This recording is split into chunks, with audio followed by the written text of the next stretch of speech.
The silence of first class was shattered not by turbulence, but by a sneer. A man in a faded hoodie was resting in seat 1A, bothering no one, until a flight attendant decided his presence was an error. She didn't check his ticket, she didn't ask for his name. She simply signaled security to drag him out. But as the officers reached for his handcuffs, a single notification on the flight director's iPad turned the entire cabin's blood cold. The man wasn't a trespasser. He was the one person on Earth who could fire them all with a single phone call. The rain hammered against the reinforced glass of JFK's Terminal 4, blurring the runway lights into streaks of neon red and white. It was 11:45 p.m., a Tuesday, the graveyard shift for travelers who just wanted to get home. Dante Montgomery adjusted the hood of his charcoal gray sweatshirt, pulling it lower over his eyes. He was exhausted. Not the kind of tired you get after a long day at the gym or a double shift at a standard job. This was a bone-deep, marrow-level exhaustion that came from 72 hours of non-stop negotiation in a boardroom in Zurich. He held a boarding pass loosely in his right hand. It was printed on thick, gold-embossed cardstock, the kind reserved for the ultra-elite status members of Regal Horizon Airlines. Seat 1A. Final boarding call for Flight 882 to Los Angeles, the gate agent announced, her voice cracking with fatigue. Dante moved toward the gate. He didn't look like the typical clientele for Regal Horizon's Diamond class. He wore faded sweatpants, a pair of worn-in Jordans, and that oversized hoodie. He carried no luggage, just a battered leather messenger bag slung over one shoulder. To the casual observer, he looked like a college student flying standby, or perhaps someone who had wandered into the priority lane by mistake. He approached the scanner. The machine beeped a soft, affirmative green. The gate agent didn't even look up from her screen as she waved him through. Dante walked down the jet bridge, the cool air of the tunnel hitting his face. All he wanted was sleep. He needed to be in Los Angeles by 6 a.m. for a meeting that would determine the fate of 3,000 jobs. He had specifically booked this flight because the Boeing 777-300ER had the new lie-flat suites with closing doors. Privacy, silence. That was the luxury he was paying for.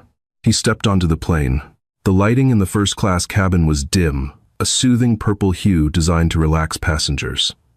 There were only 8 suites. It was intimate, quiet. Dante found 1A. He tossed his bag into the overhead bin, not bothering to arrange it carefully, and collapsed into the wide leather seat. He didn't wait for a pre-departure beverage. He didn't look for the amenity kit. He simply reclined the seat halfway, put in his noise-canceling earbuds, and closed his eyes. Within 30 seconds, his breathing slowed. He was out. He didn't see the flight attendant standing at the galley entrance, staring at him. Beverly Higgins had been flying with Regal Horizon for 22 years. She was the purser for this flight, the head flight attendant. She wore her uniform like armor immaculate navy blue, a silk scarf tied with geometrical precision, and a shade of red lipstick that looked more severe than welcoming. Beverly prided herself on maintaining standards. In her mind, first class was a sanctuary for the right kind of people. Senators, CEOs who wore suits, celebrities she recognized from People magazine. She watched Dante slump into seat 1A. She narrowed her eyes. "Sarah," Beverly snapped, waving over a junior flight attendant. Sarah, a young woman only 6 months into the job, hurried over. "Yes, Beverly? Did you check that man's boarding pass?" Beverly whispered, gesturing discreetly toward 1A with a manicured finger. Sarah looked confused. "The gate agents checked them, Beverly. I was prepping the champagne." Beverly let out a sharp, derisive puff of air. "Look at him. Sweatpants. A hoodie. He looks like he just rolled out of a shelter. There is no way he paid $7,000 for that seat." "Maybe he used miles?" Sarah suggested meekly. "Or maybe he's a rapper? You know how they dress." "I know what money looks like, and I know what trouble looks like," Beverly said, her voice dropping to a harsh whisper. "We have Senator William H. Turner boarding in 5 minutes. He's sitting in 1B. I will not have a sleeping vagrant ruining the senator's flight." "But if he's in the seat, he must have a ticket," Sarah reasoned. "Or he slipped past the gate agent when they were overwhelmed." "It happens," Beverly insisted, her bias clouding her logic.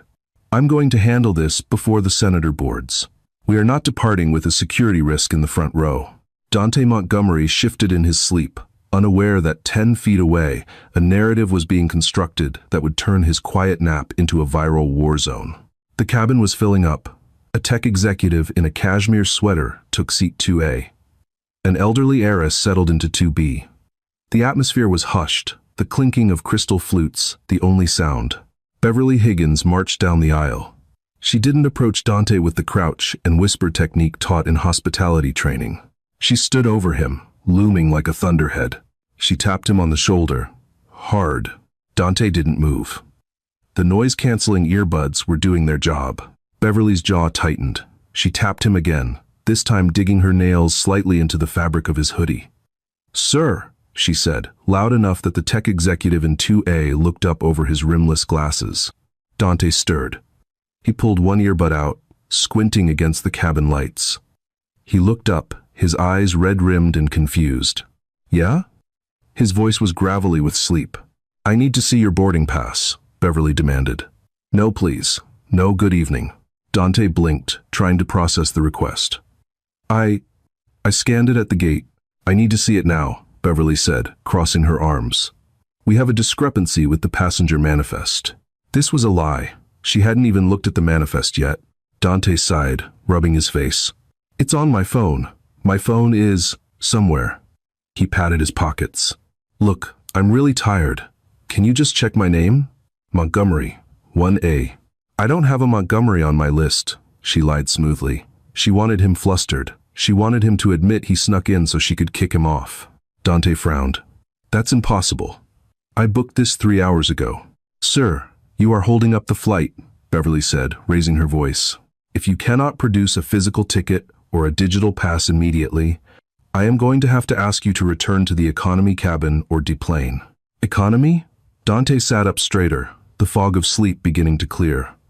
"I paid for this seat." "Likely story," Beverly muttered, though loud enough for him to hear. "Excuse me?" Dante's eyes hardened. "I said, we need to keep this cabin clear for our first-class passengers," Beverly said, her tone dripping with condescension. "You are clearly in the wrong seat. Now, grab your bag," she pointed to the overhead bin, "and let's go. Senator Turner is waiting to board, and I won't have him stepping over you." Dante looked at her. Really looked at her. He saw the name tag. B. Higgins, Purser. He saw the sneer. He had experienced this look before, in department stores, in hotel lobbies, in valets. The look that said, "You don't belong here." Usually, Dante would argue. He would pull out his credentials. He would make a scene. But tonight he was exhausted. He was also curious. He wanted to see how far she would take this. "You're making a mistake, Beverly," Dante said calmly, leaning back into the leather. "That's Miss Higgins to you," she snapped. "And the only mistake is you thinking you could sneak into a $7,000 suite in a hoodie?" By now, the other passengers were watching. The tech exec in 2A had put down his iPad. The heiress in 2B was peering through the gap in the seats. "I'm not moving," Dante said, putting his earbud back in. "Check the manifest again." "Properly." Beverly's face turned a blotchy shade of red. She felt her authority crumbling. She couldn't let him win. Not in front of her crew, not in front of the senator. She turned on her heel and marched back to the galley. "Sarah," she hissed, "call the captain. Tell him we have a non-compliant passenger in 1A who refuses to identify himself and is becoming aggressive." Sarah's eyes widened. "Aggressive? But he's just sitting there." He was verbally threatening. Beverly lied, her heart racing with the adrenaline of the conflict. He refused to show a ticket. "I want him off this plane. Call the gate, get the police. Now." Sarah hesitated, looking at the man in 1A who had simply closed his eyes again. "Do it," Beverly barked. Sarah picked up the interphone. "Flight deck, this is the cabin." 2 minutes later, the heavy footsteps of authority echoed down the jet bridge. Beverly stood at the front of the cabin, arms crossed, a smug smile playing on her lips. She wasn't just going to kick him off. She was going to make an example of him. Senator William H. Turner walked onto the plane just then. A silver-haired man in a navy suit, flanked by an aide. He stopped, seeing the tension. "Problem, Miss Higgins?" the senator asked. He flew this route weekly. He knew Beverly. "Just a minor security issue, Senator," Beverly said, her voice turning sugary sweet. Someone decided to squat in the front row. The police are on their way to remove him, so you can take your seat in peace. If you'd just wait here by the galley for a moment. Squatter? In first? The senator chuckled, shaking his head. The world is going to hell, isn't it? It certainly is, Beverly agreed. But not on my plane. At that moment, 2 Port Authority police officers, led by a TSA agent, squeezed onto the plane. They looked annoyed. Where is he? The lead officer, a burly man named Officer Miller, asked. 1A. Beverly pointed like an accuser in a witch trial. He's refusing to leave. He has no ticket. And he threatened me. Officer Miller adjusted his belt and walked toward 1A. His hand rested instinctively near his taser. Dante Montgomery opened his eyes as the shadow of the police officer fell over him. He didn't look scared. He looked disappointed. Sir, Officer Miller boomed. Get up, now. Dante didn't move. He looked past the officer, locking eyes with Beverly Higgins. You really called the cops? Dante asked softly. You gave me no choice, Beverly said from the safety of the galley. Okay, Dante said. But just remember, I gave you a chance to check the list. Get out of the seat, Miller shouted, reaching for Dante's arm. Dante held up a hand. I'm moving. Don't touch me. He unbuckled his seatbelt. He stood up. He was taller than Officer Miller, 6'3", broad-shouldered.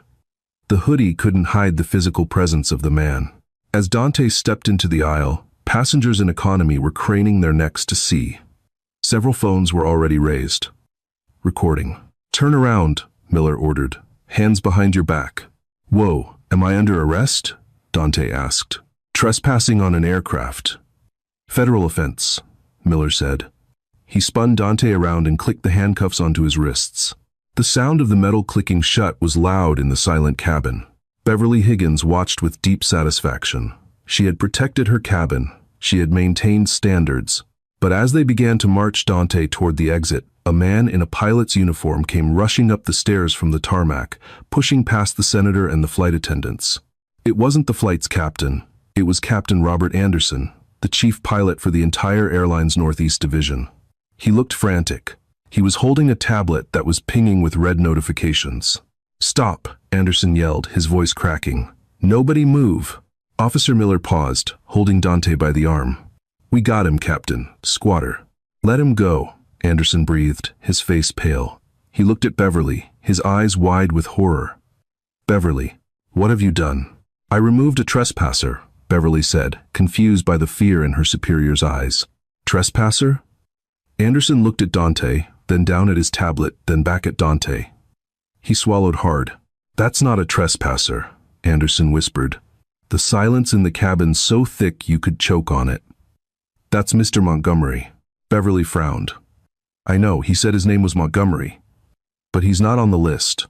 He's not on the passenger list, Beverly, Anderson shouted, losing his composure. He's on the owner's list. Dante Montgomery is the CEO of Montgomery Holdings, the private equity firm that finalized the purchase of Regal Horizon Airlines at 9 a.m. this morning. Anderson took a step toward Dante, his hands shaking. He owns the airline, Beverly. He owns the plane. He owns the fuel. He owns the seat you just kicked him out of. The color drained from Beverly Higgins' face so fast she looked like a wax figure. Dante, hands still cuffed behind his back, turned slowly to face her. He didn't yell. He didn't scream. He simply tilted his head. Captain Anderson, Dante said calmly, can you please ask this officer to unhand me? It's hard to fire someone when I'm wearing handcuffs. The click of the handcuffs unlocking sounded like a gunshot in the silent cabin. Officer Miller, realizing he had just manhandled a billionaire, backed away slowly, his face flushing a deep, embarrassed crimson. He mumbled an apology that no one really heard, effectively vanishing into the background as the real power dynamic shifted. Dante Montgomery rubbed his wrists. He didn't look at the police. He didn't look at Captain Anderson, who was currently sweating through his uniform. He looked directly at Beverly Higgins. Beverly was frozen. Her mind was racing, trying to find a loophole, a policy, anything to justify what she had just done. She had been the queen of this cabin for 2 decades. She was untouchable. Surely, a simple misunderstanding couldn't undo 22 years of service? Mr. Montgomery, Captain Anderson stammered, stepping forward.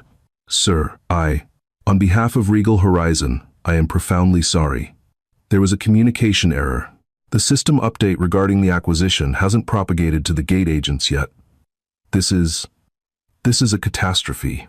It's not a communication error, Bob, Dante said, his voice level but carrying a terrifying weight. It's a culture error. Dante reached into his hoodie pocket, a move that had made the officer flinch 5 minutes ago, but now made everyone hold their breath, and pulled out his phone. He tapped the screen twice. "Miss Higgins?" Dante said. Beverly flinched. "Sir, if I had known—" "Stop," Dante cut her off. He didn't raise his voice. He didn't need to. "If you had known I was the owner, you would have treated me with respect. That's the problem. You shouldn't need to know my bank account balance to treat me like a human being." He walked closer to her. The distance between them was only a few feet, but it felt like a canyon. "You said I was aggressive," Dante stated. "You told your colleague I threatened you." Beverly opened her mouth, but no sound came out. "There are cameras in this cabin, Miss Higgins." Dante pointed to the small black dome in the ceiling near the cockpit door. "And I have audio recording on my phone that activates when I travel alone. It's a habit from the merger negotiations." He held up the phone. The voice memo app was open. The waveform was still running. "I have you recorded lying to the police," Dante said.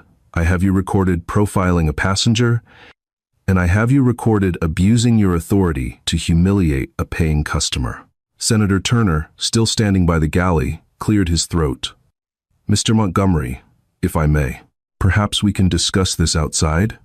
Delaying the flight further, Dante turned his gaze to the senator. "Senator Turner, good to see you. I believe you donated to my opponent's PAC in the last local election, didn't you?" The senator stiffened. "This flight is delayed," Dante announced to the cabin, "because we are changing the crew." He turned back to Beverly. 30 seconds, Dante said. "Excuse me?" Beverly whispered. "You have 30 seconds to gather your personal belongings from the galley and leave this aircraft," Dante said. "You are no longer an employee of Regal Horizon Airlines. You can't just fire me." Beverly gasped, tears finally welling up not from remorse, but from shock. "I have a union. I have seniority. I have 22 years. You had 22 years, Dante corrected, and you just spent them all to kick a hoodie out of first class. As for the union, I reviewed the collective bargaining agreement during the due diligence phase of the purchase. Section 14, Paragraph B. Gross misconduct involving falsification of security threats against passengers is grounds for immediate termination without arbitration." Dante checked his watch. 20 seconds. The silence was absolute. Sarah, the junior flight attendant, was shaking, tears streaming down her face, terrified she was next. Beverly looked around the cabin. She looked at the senator, who looked away. She looked at Captain Anderson, who was staring at his shoes. She looked at the passengers she had tried so hard to impress. The tech executive in 2A was filming her. The heiress in 2B looked disgusted not at Dante, but at the scene Beverly had caused. 10 seconds, Dante said. "If you are not off this plane, I will have Officer Miller remove you for trespassing. And unlike me, he won't be gentle." The irony hit her like a physical blow. The very threat she had used against him was now the guillotine hanging over her neck. Beverly Higgins, the terror of Terminal 4, the gatekeeper of first class, let out a sob. She grabbed her purse from the crew locker. She grabbed her coat. She didn't look at anyone. She stumbled toward the door, her heels clicking unevenly on the floor. As she passed Dante, he spoke one last time. "Leave the scarf," he said. Beverly froze. "That scarf is part of the uniform," Dante said. "That logo represents a brand of hospitality. You don't represent that brand anymore." With a trembling hand, Beverly untied the silk scarf, the symbol of her authority, and dropped it onto the beverage cart. It slid off and landed on the floor. She walked out of the plane, into the cold jet bridge, into the rain. Dante watched her go. He took a deep breath and turned to Sarah. The young flight attendant looked like she was about to faint. "What is your name?" Dante asked gently. Sarah, sir," she squeaked. "Sarah Jenkins." "Sarah?" Dante said, his voice softening. "Did you want to call the police?" "No, sir," she cried. I told her you might have used miles. I told her to check." Dante nodded. "I know. I heard you." He smiled, a genuine, tired smile. "You're the new purser for this flight, Sarah." What? Sarah blinked. "I'm not qualified. I've only been flying 6 months." "You have the only qualification that matters," Dante said. "You treated me like a person. Captain Anderson will sign the promotion paperwork when we land. Now, can you please get me a ginger ale? I'm incredibly thirsty." The flight to Los Angeles was the smoothest in Regal Horizons history. The pilots, terrified of jostling the owner, flew with the precision of brain surgeons. The service was impeccable. Sarah, despite her nerves, managed the cabin beautifully, fueled by adrenaline and the shock of her sudden promotion. Dante slept for 4 hours. When he woke up, the plane was beginning its descent over the sprawling grid of LA lights. He turned on his phone to check his emails. His phone nearly melted in his hand. The video hadn't just gone viral, it had gone supernova.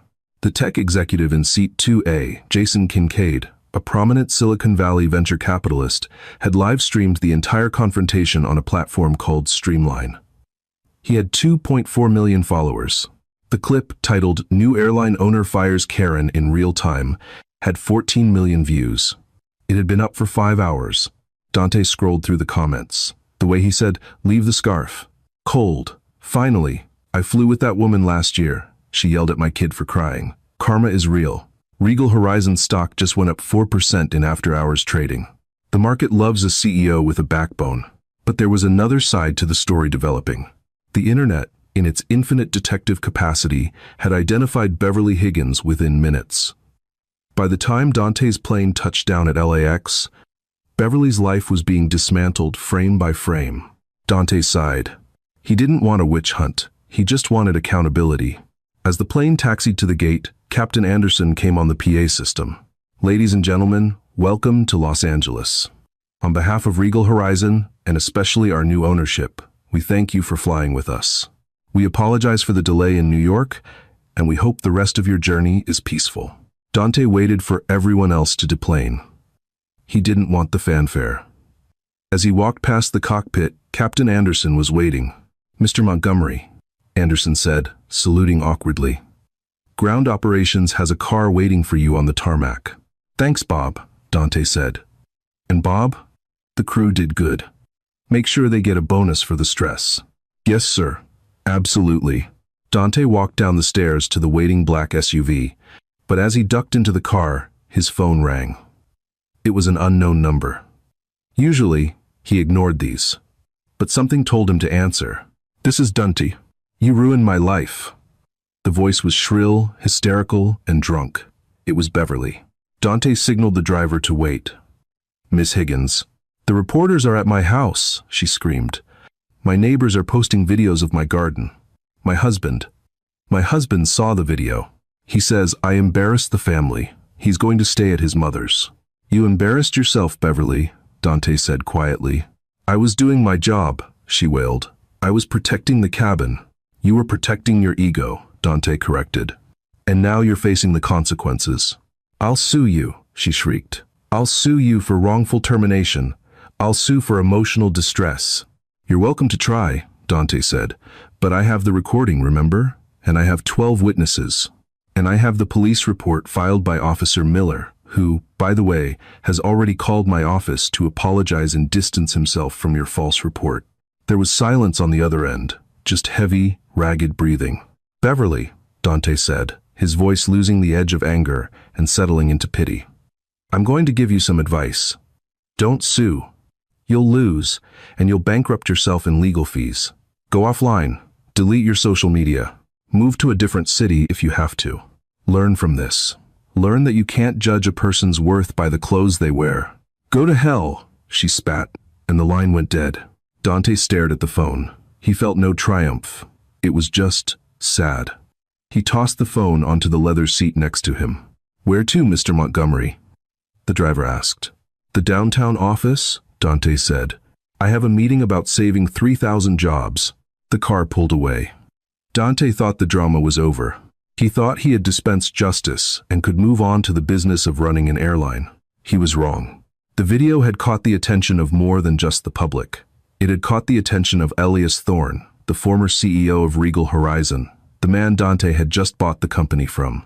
Thorne was a bitter man. He had been forced to sell the airline after years of mismanagement. He hated Dante Montgomery. He hated that a street kid who started in private equity had taken his family's legacy. Thorne was watching the news in his penthouse in Manhattan. He saw the positive press Dante was getting. He saw the stock price rising. "Hero of the people," Thorne muttered, swirling a glass of scotch. "Let's see how heroic you look when the dirt comes out." Thorne picked up his phone and dialed a number. It was a private investigator he had kept on retainer for years, a man named Vargas who specialized in manufacturing scandals. "Vargas," Thorne said, "I want you to dig into Dante Montgomery's past. I don't care about the business stuff. I want the personal stuff. I want the stuff he's hiding. He's playing the saint? Find me the sinner. Everyone has skeletons," Vargas rasped on the other end. "Find his," Thorne ordered. "And if you can't find one, buy one. I want him destroyed before the rebranding launch next week." Back in Los Angeles, Dante walked into the Regal Horizon headquarters. The staff looked at him with awe. The video had circulated internally. The terrifying, faceless new owner was now the guy who fired the meanest purser in the fleet. He walked into the boardroom. The executives were waiting. They stood up as he entered. "Sit," Dante said. "We have a lot of work to do." As the meeting dragged on, Dante felt a headache forming. He couldn't shake the feeling that Beverly's call wasn't the end. It felt like a prologue. That evening, as he checked into his hotel, his phone pinged with a text message. It was from Sarah, the newly promoted purser. "Mr. Montgomery, I'm so sorry to bother you, but I just landed in LA for my layover, and Beverly is here. She took the next flight out on a buddy pass before her credentials were cut. She's in the airport. She's shouting at the gate agents. She says she has a gun. To code 7. Dante's blood ran cold. He didn't call security. He didn't call the police. He ran back to the waiting car. "Back to LAX, he shouted to the driver. "Fast." The driver floored it. Dante dialed the airport's head of security, a man named Chief O'Connor. "O'Connor, this is Montgomery. I have a report of a terminated employee with a potential weapon at Terminal 4. Her name is Beverly Higgins. Do not, I repeat, do not engage her with lethal force unless absolutely necessary. I am 5 minutes away." "Sir, if she has a weapon, we have to follow protocol," O'Connor said, his voice tense. "She's having a breakdown, O'Connor. She's not a terrorist. She's a flight attendant who lost her mind. Don't shoot her." Dante hung up. He looked out the window as the airport terminals came into view. The red and blue lights of police cruisers were already flashing near the entrance of Terminal 4. The hard karma Dante had unleashed was spiraling out of control. Beverly Higgins wasn't just fired, she was shattered. And a shattered person is a dangerous person. Dante realized with a sinking feeling that the viral video hadn't just exposed a bully. It had pushed a fragile woman over the edge. And if she got hurt tonight, or if she hurt someone else, it would be on his conscience. The car screeched to a halt at the curb. Dante jumped out, ignoring the shouts of the TSA agents. He ran toward the chaos. This wasn't about customer service anymore. This was about life and death. The scene outside Terminal 4 at LAX was a tableau of modern hysteria. The flashing red and blue lights of the police cruisers strobed against the concrete facade of the arrivals hall, creating a disorienting strobe light effect. A perimeter had been established, forcing hundreds of travelers to huddle behind yellow tape, their phones raised like a collective shield, recording the chaos. Dante Montgomery didn't wait for his driver to open the door. He shoved it open while the car was still rolling to a stop, his sneakers hitting the asphalt with a dull slap. "Mr. Montgomery." A uniformed officer stepped in his path, hand raised. "You can't go in there. We have an active situation." "I know," Dante barked, his voice cutting through the din of sirens and shouting. "I'm the owner of the airline, and I'm the reason she's in there. Where is Chief O'Connor?" The officer hesitated, then pointed toward a tactical command center set up behind a heavy-duty SWAT van. Dante sprinted over. Chief O'Connor, a man with the weary eyes of someone who had seen too many airport meltdowns, was studying a blueprint of the terminal on a tablet. "O'Connor," Dante said, breathless. "What's the status?" O'Connor looked up. "It's not good, Mr. Montgomery. She's barricaded herself in the first-class lounge. She cleared the passengers out, but she's holding one of the cleaning staff hostage. A young guy, maybe 20. Does she have a gun?" Dante asked, the image of Beverly's manic face flashing in his mind. "We don't know for sure," O'Connor admitted, his voice low. "Witnesses saw her reach into her bag and pull out something metallic. She screamed that she was armed. We have snipers on the roof of the parking structure across the way. They have a visual." "Call them off," Dante said immediately. "Sir, she has a hostage. She's a 50-year-old flight attendant having a psychotic break, not a paramilitary operative," Dante insisted. "If you shoot her, you're killing a woman who just lost her entire identity in 24 hours. Let me talk to her." "It's too dangerous," O'Connor argued. "She specifically named you. She blames you." "Exactly," Dante said, stepping closer, his eyes intense. "She blames me. That means she wants to talk to me. If I go in there, she focuses on me, not the kid. Give me a vest." O'Connor stared at him for a long second, weighing the liability against the billionaire's resolve. Finally, he sighed. "Get him a Kevlar and a radio. But if she makes one aggressive move toward you, we take the shot." "Understood?" "Understood," Dante said. 5 minutes later, Dante was walking through the deserted concourse. It was eerie. The duty-free shops were still lit, the perfume advertisements smiling vacantly at him. Half-eaten meals sat on tables at the Wolfgang Puck Express. It looked like the rapture had happened, leaving only the smell of floor wax and fear. He reached the heavy glass doors of the Regal Horizon first-class lounge. Through the frosted glass, he could see movement. He took a deep breath, raised his hands, and pushed the door open. "Beverly?" he called out, his voice echoing in the high-ceilinged room. "Stay back." The scream was ragged, tearing from a throat raw with crying. Dante stepped inside. The lounge was a wreck. Chairs were overturned. A buffet table had been shoved against the side door. In the center of the room, near the marble fireplace, stood Beverly Higgins. She looked nothing like the polished tyrant of Flight 882. Her uniform was torn at the shoulder. Her hair was wild, the hairspray failing to hold the disarray. Her mascara had run in dark rivers down her cheeks. In her left arm, she held the cleaning staff member, a terrified kid named Matteo, in a chokehold that looked surprisingly strong. In her right hand, she didn't hold a gun. She held the jagged, broken neck of a Dom Perignon champagne bottle. The glass was dangerously sharp, glinting under the recessed lighting. "I told you not to come," Beverly shrieked, pressing the glass closer to Matteo's neck. The boy whimpered, his eyes wide with terror.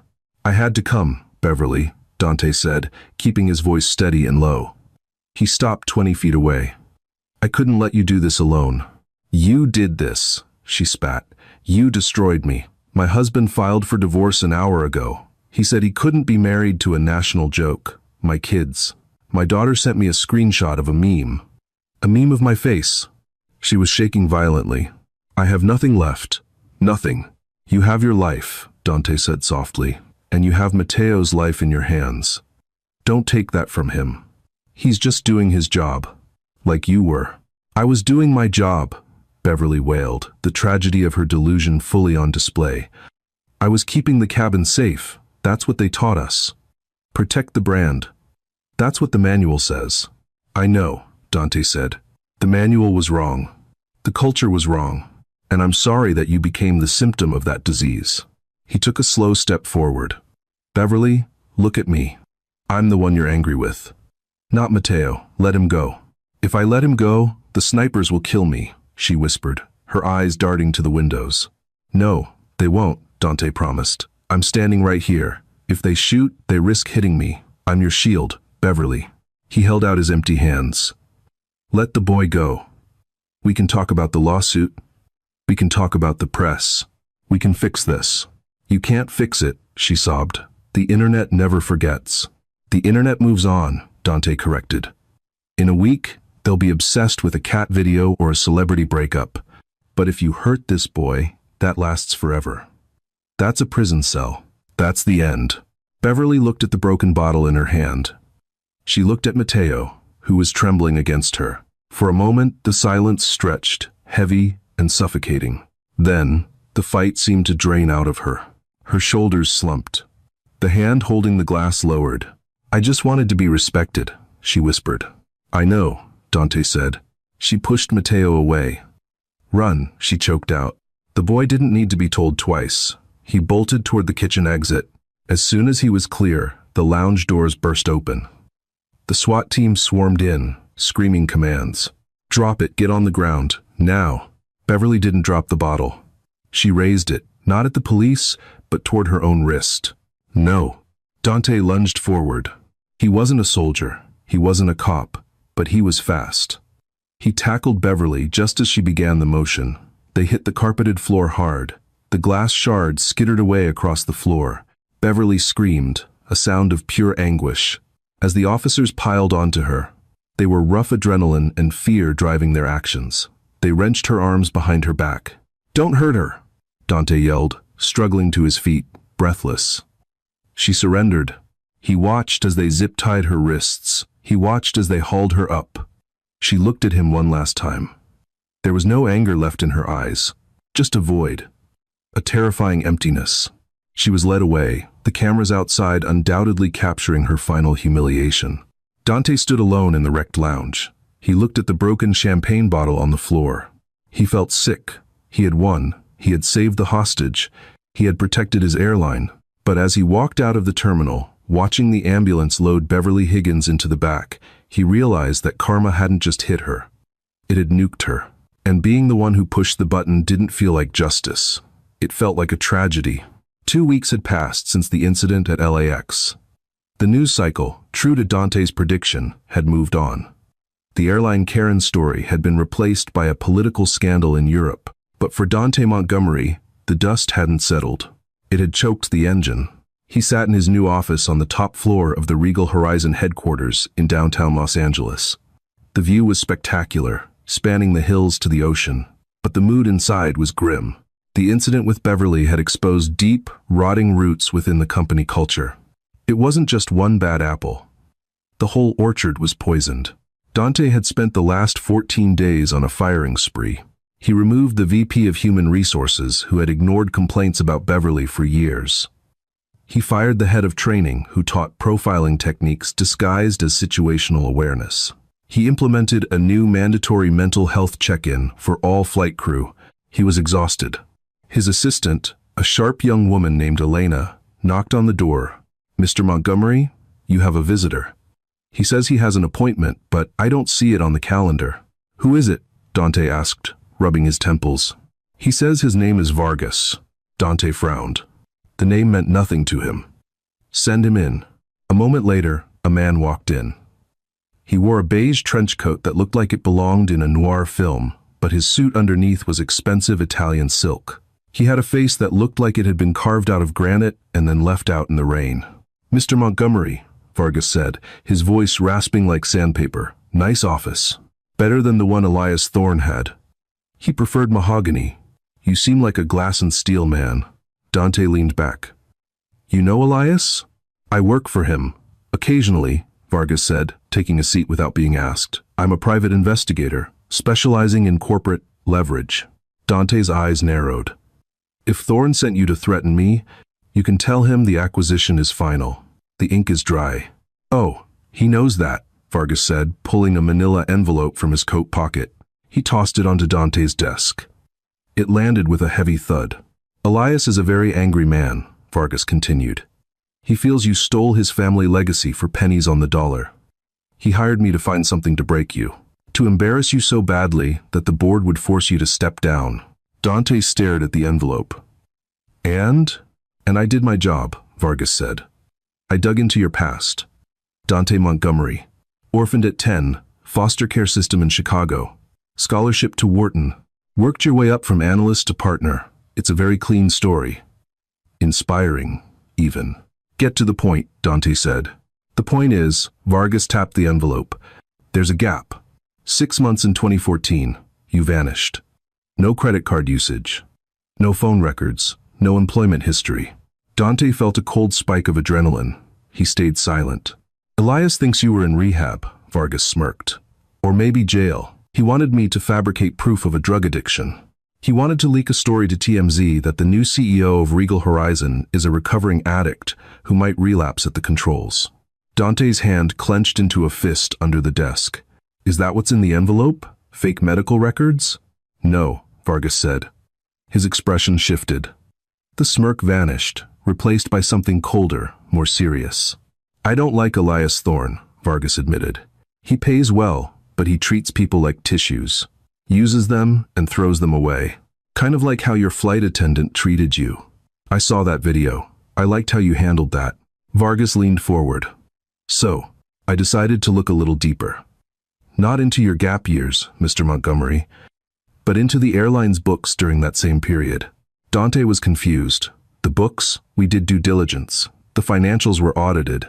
Audited by firms Thorne controlled, Vargas corrected. I did a different kind of audit. I looked for the ghosts. Vargas pointed to the envelope. Open it. Dante picked up the envelope and tore the seal. He pulled out a stack of documents. Spreadsheets, flight manifests, cargo logs. He scanned the top page. It was a cargo manifest for a Regal Horizon flight from Bogota to Miami, dated 3 years ago.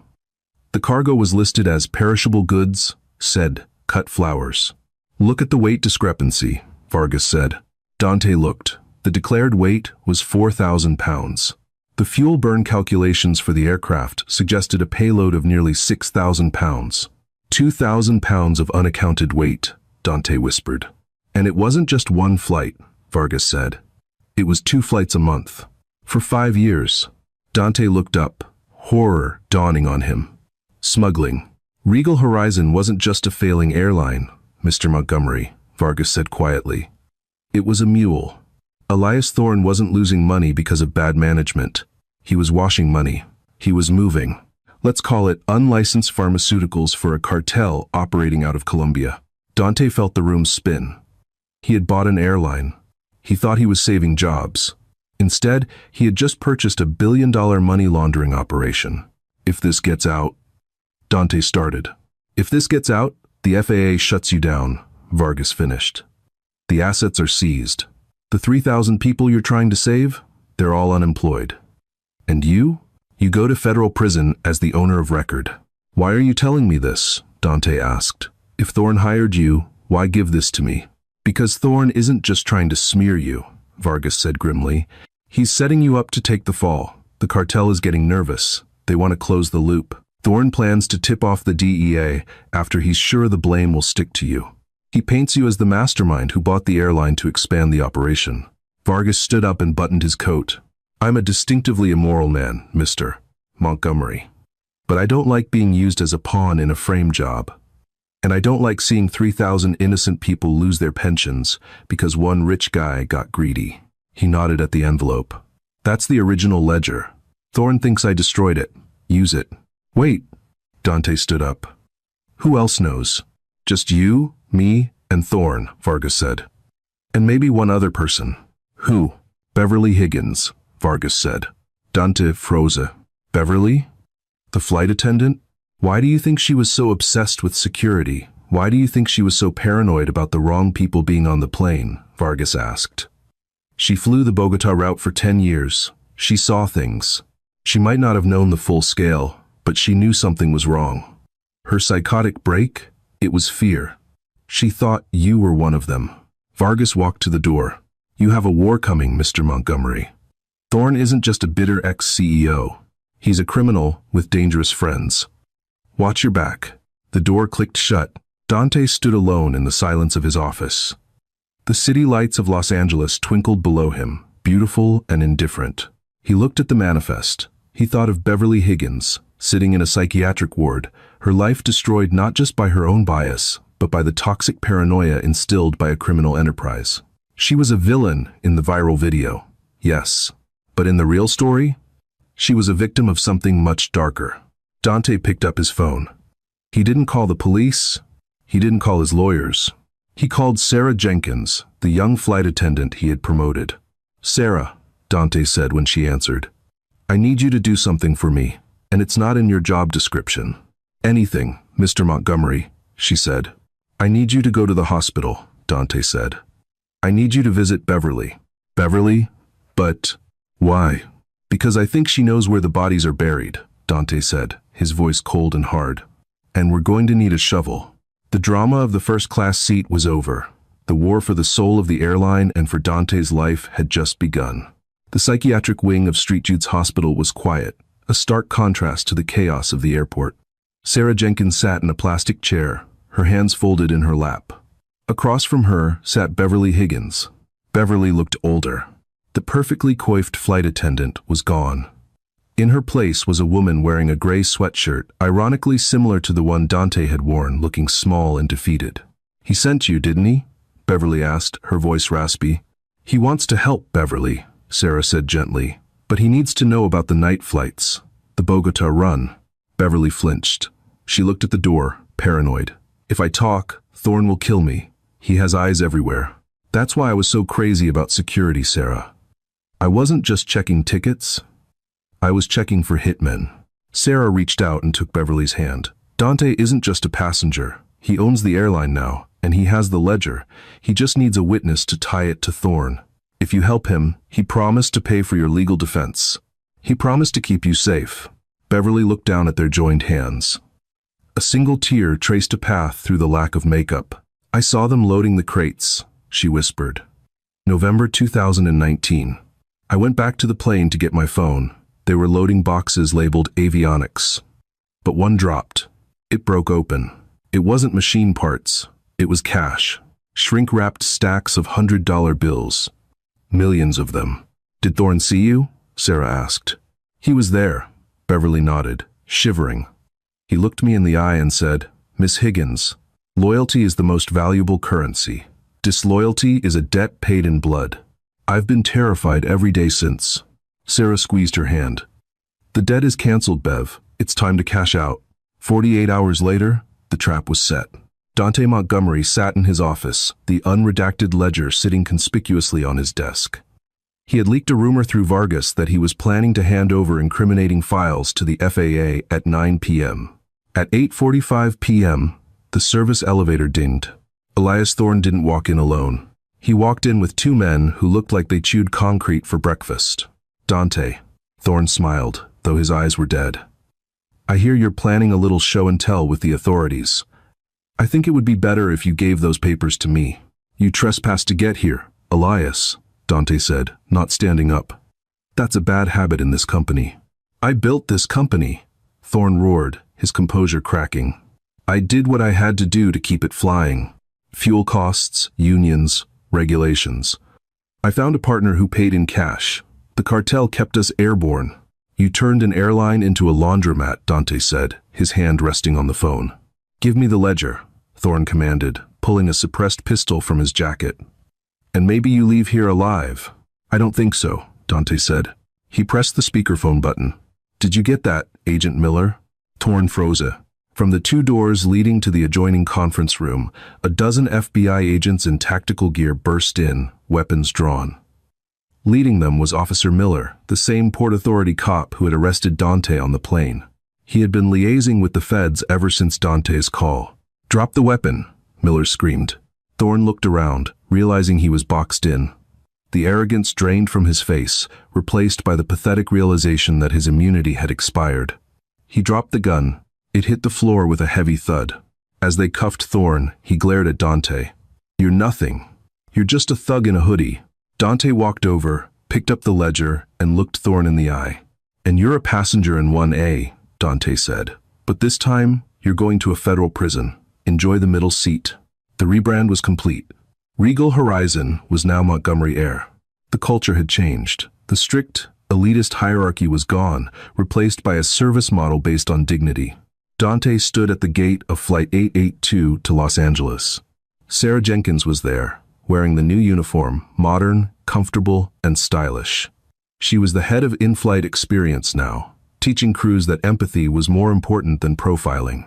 "Ready for the inaugural flight, boss?" Sarah asked. "Ready," Dante smiled. He looked at his phone. He had an email from Beverly. She was in a facility in Montana, paid for by the company. She was getting therapy.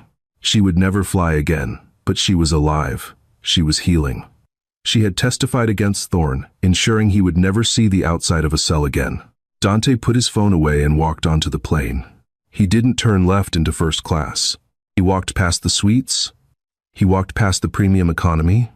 He walked all the way to row 34, seat F, the window seat in the back. He tossed his bag into the bin and sat down. A new flight attendant, a young man nervous on his first day, approached him. "Excuse me, sir?" Mr. Montgomery? Just Dante, he said. Sir, there's a suite open in the front. You own the plane. You shouldn't be back here. Dante leaned back, pulling his hood up. He smiled. This seat is fine, Dante said. It reminds me of where I came from, and besides, the view is the same from every seat. He closed his eyes, and for the first time in a long time, Dante Montgomery slept peacefully.